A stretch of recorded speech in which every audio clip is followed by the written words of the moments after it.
یہ چار چیزیں جس میں پائی جائیں۔ نمبر ایک، اس کی آنکھوں سے آنسو نہ نکلیں۔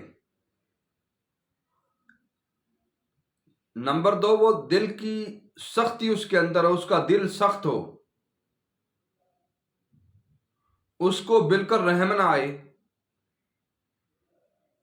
کسی پر رحم بھی نہیں کرتا، ترس بھی نہیں کھاتا، سخت دل ہے۔ اور تیسری چیز، اس نے لمبی امیدیں لگائی ہیں، بڑے بڑے منصوبے بناتا ہے،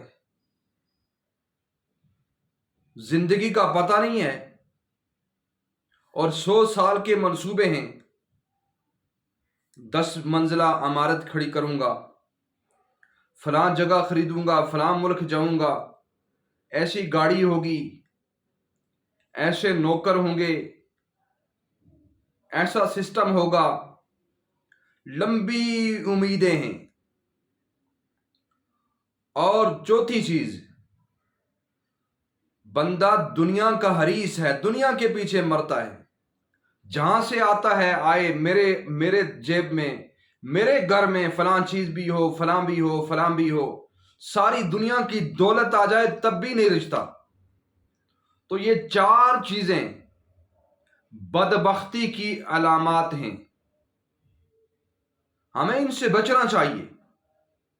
دل کو موم کریں، نرمی پیدا کریں، اللہ قیامت کے دن ہمارے ساتھ نرمی کریں گے۔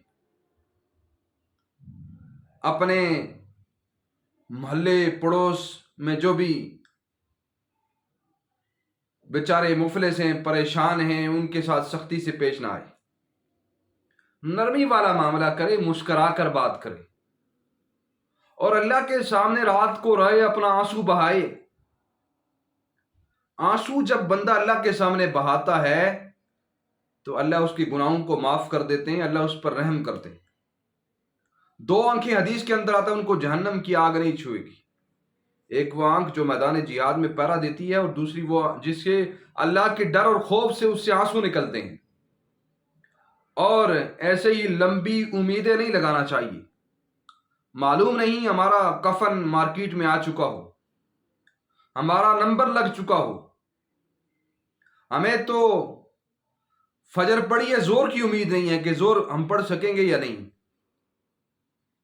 تو لمبی امیدیں انسان کو باغی کر دیتی، اور دنیا کی ہرس،